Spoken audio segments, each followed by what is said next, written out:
excuses pour ce retard. Voici les titres de votre journal. À la une de l'actualité, plusieurs villages et campules de Banikwara disposent désormais d'eau potable. L'Agence nationale d'approvisionnement en eau potable en milieu rural a procédé à la réception provisoire des ouvrages au grand soulagement des bénéficiaires. Lutte contre la circulation des faux médicaments vétérinaires, la douane, la police républicaine et le ministère de l'Agriculture ont simulé une opération de répression au marché à bétail de Avokanzon à Adidja. Avant cette descente, ils étaient en atelier pour affiner leur mode opératoire. Accompagner les jeunes étudiants pour opérer un meilleur choix de filière de formation, c'est l'idée derrière le Salon national de l'orientation professionnelle et de l'inclusion financière. Il se tient les 7 et 8 août prochains. Les organisateurs ont tenu une conférence de presse explicative. Bonjour à tous et bienvenue. Il est fini le temps de la pénurie d'eau potable dans plusieurs hameaux et campules de la commune de Banikwara. L'Agence nationale d'approvisionnement en eau potable en milieu rural vient de procéder à la réception provisoire des ouvrages au grand soulagement des populations. Nestor Sela et Judika Elaina. L'eau boueuse cède définitivement la place à l'eau potable dans les arrondissements de Soroko et Atabenou. Nous sommes dans la commune de Banikwara. À la phase de la réception provisoire, le contrôle financier passe au peigne fin tous les compartiments du système pour vérifier la conformité des clauses du contrat. Les ventouses 40 dont vous parlez là, est-ce qu'on peut voir ça ici? Tout ça qui est ici. Le gouvernement du président Patrice Talon vient ainsi de réaliser le rêve de cette communauté rurale. L'adduction d'eau villageoise de Soroko qui est construite pour alimenter tout le hameau, tout le village de Soroko. Par le passé, il y avait une difficulté d'eau potable. Et le président de la République, lors de sa campagne de 2016, avait promis à la population de Soroko de leur apporter de l'eau. Les travaux ont été lancés, nous sommes à la fin et la réception provisoire a été prononcée ce jour sur ce site pour permettre à ce que le fermier commence par délivrer le service d'eau potable aux populations. Sur tout le système, un dispositif de traitement de l'eau est mis en place pour garantir la qualité de l'eau. À chaque étape, la ferveur des populations monte. Avec l'eau, nous sommes fiers. Sans l'eau, on ne peut rien. Tout le monde amène maintenant ces bassins pour accueillir l'eau. Parce que talon là, soit pour le moment et pour tous. Que Dieu bénisse. Il y a les bonnes fontaines qui permettent à ceux qui n'ont pas encore des branchements particuliers à la maison de venir à la fontaine. L'État a fait des efforts considérables. L'État a fixé les frais d'abonnement à 10 000 francs pour pouvoir se faire brancher au niveau des réseaux que nous avons construits. Un bidon de 25 litres, c'est à 15 francs. Pour pouvoir éviter la maladie, et j'invite toute la population de ne plus boire encore l'eau de puits ou bien l'eau de marigot.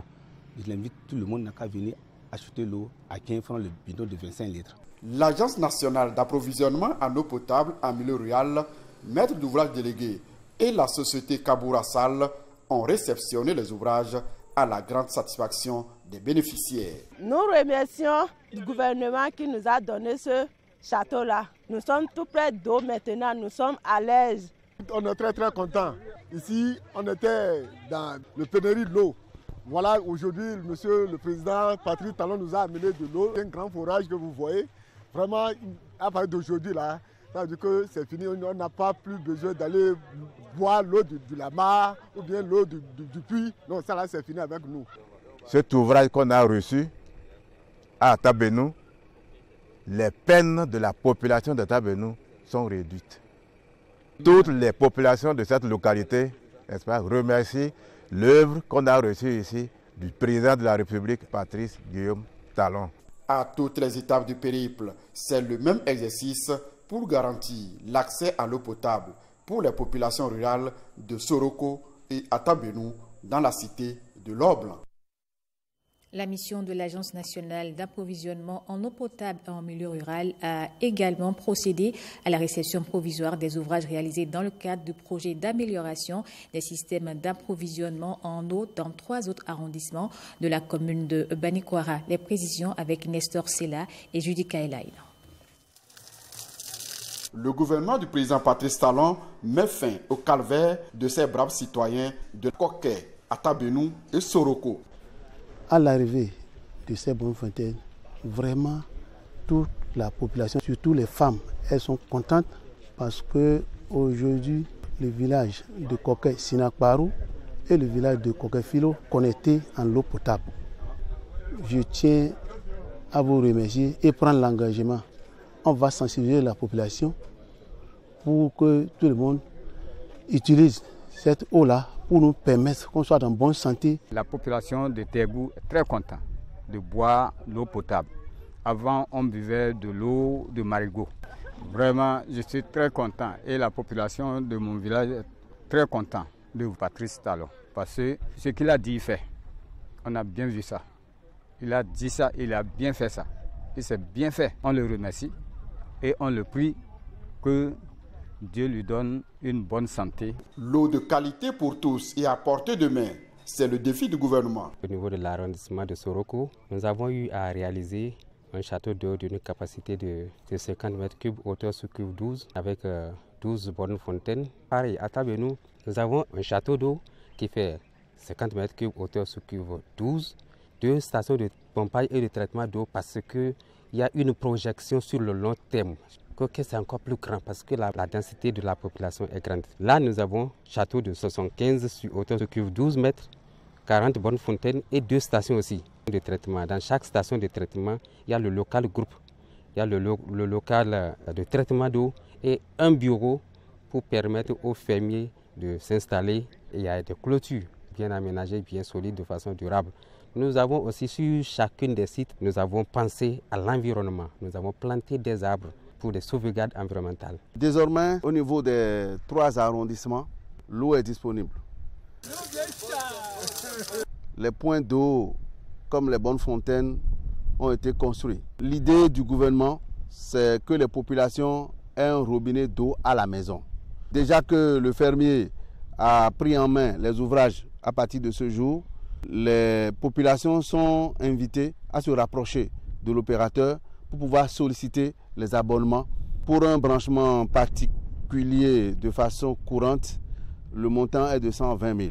Mais le gouvernement a subventionné pour ramener ce montant de 120 000 à 10 000 francs CFA. 10 000 francs pour tirer ça dans la maison et 15 francs la bassine, c'est un cadeau. C'est un cadeau. Je serai le premier à tirer ça dans ma maison. Puisque l'objectif premier, c'est de donner accès universel à l'eau potable. L'eau potable coule à flot dans les robinets. Le hautement social du gouvernement impacte la communauté rurale de Banikwara. Depuis 2024, le programme intégré de développement et d'adaptation au changement climatique dans le bassin du Niger est doté d'un comité technique départemental de suivi. Quelques mois après son installation, le comité a tenu sa première session à la préfecture de Natitengo. Objectif, examiner la mise en œuvre de ses activités. Les détails avec Jean-Claude James et Yves Agodopessi. C'est le premier rendez-vous des 2 prévu pour l'année. Les activités menées depuis 2020 ont été passées en revue par les différents acteurs, préfets, représentants des communes, directeurs départementaux sectoriels et le porte-parole des communautés. Le programme intégré de développement et d'adaptation au changement climatique est porteur de solutions adaptées aux effets du changement climatique. L'objectif de notre présente session est d'examiner le point de mise en œuvre globale, notamment des travaux de participation communautaire, puis d'approuver certains sous-projets des communautés. Je voudrais, dans l'optique d'une efficacité d'action, nous exhorter à la permanence de sessions, à une forte représentativité des structures impliquées et à la qualité des décisions pour impacter durablement cette ressource. Un budget d'environ 12 milliards de francs CFA est mobilisé pour la résilience climatique des communautés à travers plusieurs réalisations. Mais après 5 ans, les lignes n'ont pas véritablement bougé. Je crois que maintenant, si on tient à nos promesses, les choses vont bouger. Les grandes réalisations n'ont pas été attaquées jusqu'à présent à cause des lenteurs qu'on a constatées par-ci par-là. Et il serait intéressant qu'on change parce que ce projet est venu pour nous sauver. En termes de grandes réalisations, l'ouvrage phare du gouvernement actuellement, c'est la digue contre les inondations de Malanville. Cette digue est de 5 km. En dehors de ce grand projet, nous avons un barrage à réaliser à Gamian. Nous avons quelques barrages aussi à réhabiliter. Nous avons des magasins à réaliser. Ça, on est déjà presque au contrat. Et nous avons également un grand centre de production d'alevin. Oui, vous comprenez que les études prennent du temps, puisqu'on est déjà en passation. Je rassure les populations que sous peu, les chantiers vont commencer pour leur bonheur et aussi pour le bonheur du projet. La Banque africaine de développement BAD est le bras financier du PIDAC qui regroupe 9 pays. Au Bénin, il est mis en œuvre dans 3 départements, à Libori, Borgou et à Takora. On prend maintenant la direction du marché de bétail de Avokanzon dans la commune de Djidja. La douane, la police républicaine et le ministère de l'Agriculture ont procédé à une opération de simulation de répression de la commercialisation de faux produits vétérinaires. La démarche s'inscrit dans le cadre des travaux de l'atelier de renforcement des connaissances sur les méfaits et les enjeux de la lutte contre la circulation des faux médicaments vétérinaires. Témoins Pierrette Adayossi et Kanel Kapo. L'alerte a été donnée, une descente effectuée sur le terrain, les forces de l'ordre de la police républicaine et la douane, en compagnie des spécialistes de l'élevage, ont agi. Je peux savoir l'origine de vos produits. Pourquoi vous me demandez ça? Et vous vous approvisionnez où? Je fais tout le temps. Vous n'avez pas les papiers et il y a aussi des produits qui ne respectent pas les normes. Alors, on va vous dire ce qui va se passer. Puisque la seule personne qui sait que c'est de bons produits, c'est nous. Le faussaire interpellé avec la saisie d'une importante quantité de médicaments contrefaits destinés aux services vétérinaires. C'est là le bilan simulant une fausse arrestation d'un vendeur de médicaments vétérinaires contrefaits au marché de bétail d'Avokanzon dans la commune de Djidja. Nous avons dans ce marché essentiellement les acteurs, les éleveurs qui sont les utilisateurs de ces médicaments. Et donc, nous avons choisi ce lieu pour que désormais les éleveurs qui s'adonnent à ces achats de produits chez des contrefaits, qu'ils puissent être sensibilisés pour participer donc à la lutte. Quand on parle des médicaments vétérinaires falsifiés, des faux médicaments, c'est des médicaments qui sont importés, pas par des voies légales. C'est là l'importance même de la présence de la douane à cet atelier et dans la frontière. Si le travail ne passe pas par cette administration, il y aura un acteur qui manque. Cette opération donne ainsi le signal de la chasse aux contrebandiers de faux produits vétérinaires et vise à tester les procédures d'arraisonnement des faussaires. Ces faux médicaments vétérinaires constituent un enjeu majeur pour la santé publique, la santé animale et pour l'économie. Donc nous souhaitons au niveau donc de la douane, la police et les services vétérinaires puissent collaborer, partager les informations pour pouvoir détecter rapidement les alertes et les faux médicaments, procéder donc à leur saisie et éviter que ces faux médicaments rentrent dans notre territoire et circulent. Désormais, nous avons su ce qui est à faire et je crois que la lutte sera menée sur le terrain. La police aussi a un rôle de sensibilisation au niveau de la population, au niveau des éleveurs, au niveau des acheteurs, pour leur expliquer les méfaits de ces faux médicaments-là. Ça va permettre aussi à la police de renforcer la surveillance au niveau des frontières pour empêcher que ces faux médicaments ne rentrent sur notre territoire. La lutte est ainsi engagée. Désormais, les corps composés de contrôle, notamment la douane, la police républicaine et les services vétérinaires en synergie d'action, veilleront au grain pour une lutte efficace contre les faux médicaments vétérinaires au Bénin. Après leur formation, les officiers du 21e cours d'état-major à l'École nationale supérieure des armées ont reçu leur diplôme. C'était au cours d'une cérémonie placée sous le haut commandement du chef d'état-major général des forces armées béninoises. Vitis Arouré et Michel Legbe y ont assisté.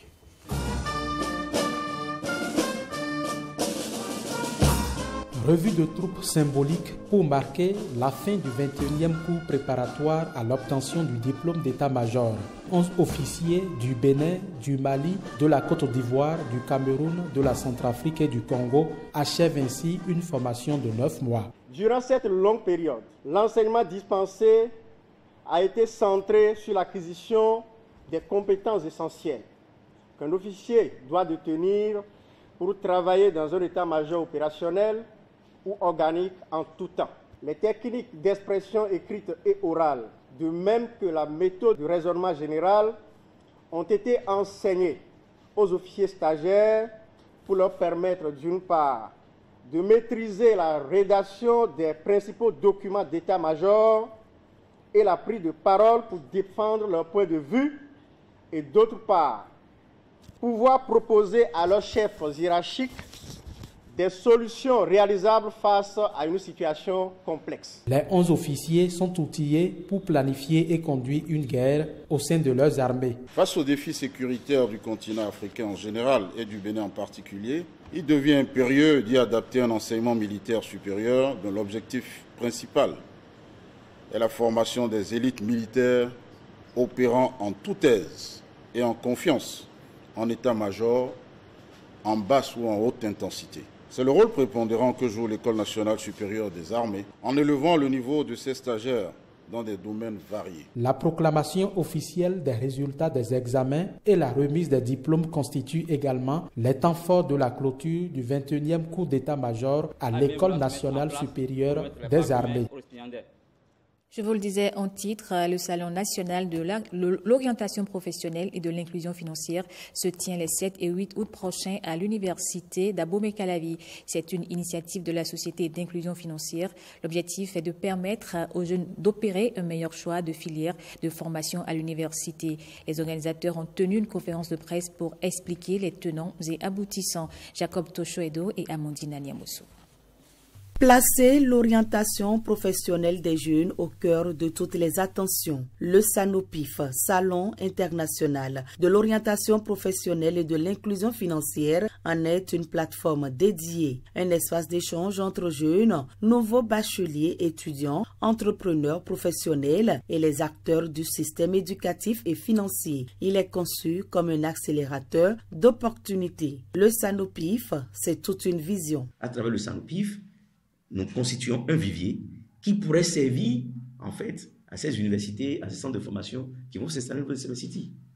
Pour vous dire que nous sommes vraiment dans la durée, nous sommes dans une vision. Pour nous, au SANOPIF, nous voulons révéler des talents qui sommeillent en ces jeunes-là et qui n'arrivent pas à découvrir. 5 ans déjà que le Salon national de l'orientation professionnelle de l'inclusion financière est organisé. Et pour ces noces de bois, il est prévu des thématiques variées pour plus d'inclusion.